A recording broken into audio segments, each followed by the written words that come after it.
ఎప్పుడూ చేసుకునే విధంగా కాకుండా కొత్తగా టేస్టీగా అమూల్ మీఠా మేడ్తో రవ్వ కేసరి ఎలా చేయాలో చూద్దాం. ఇందుకోసం ముందుగా కడాయిలో 2 స్పూన్ల నెయ్యి వేసుకుని జీడిపప్పు కిస్మిస్లను ఒకదాని తర్వాత ఒకటి వేసుకుని లైట్ గోల్డెన్ కలర్ వచ్చే వరకు వేయించుకోవాలి. కిస్మిస్ ఈ విధంగా రౌండ్గా ఉబ్బుతాయి. ఇప్పుడు వీటిని వేరొక బౌల్లో తీసుకుని పక్కన పెట్టుకోవాలి. అదే కడాయిలో 1 స్పూన్ నెయ్యి, 2 కప్పుల సూజీ రవ్వను వేసుకుని లైట్ గోల్డెన్ కలర్ వచ్చే వరకు వేయించుకోవాలి. సూజీ రవ్వను ప్రాంతాన్ని బట్టి తెల్ల గోధుమ రవ్వ, బొంబాయి రవ్వ, ఉప్మా రవ్వ అని కూడా పిలుస్తారు. ఈ విధంగా వేగిన రవ్వలో ఏ కప్పుతో అయితే రవ్వను తీసుకున్నామో అదే కప్పుతో 6 కప్పులు వాటర్ వేసుకోవాలి. 1 కప్పుకి 3 కప్పులు వాటర్ వేసుకుంటే కేసరి సాఫ్ట్గా ఉంటుంది.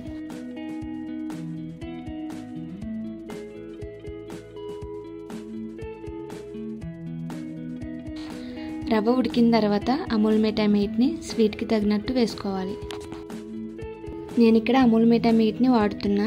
దీని ప్లేస్లో మీరు ఏ కండెన్స్డ్ మిల్క్ అయినా వాడుకోవచ్చు.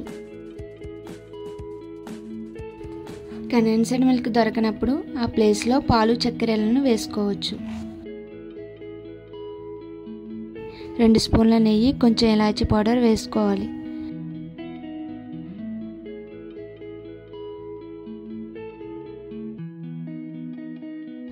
చివరగా వేయించుకుని పక్కన పెట్టుకున్న జీడిపప్పు కిస్మిస్లను వేసుకోవాలి.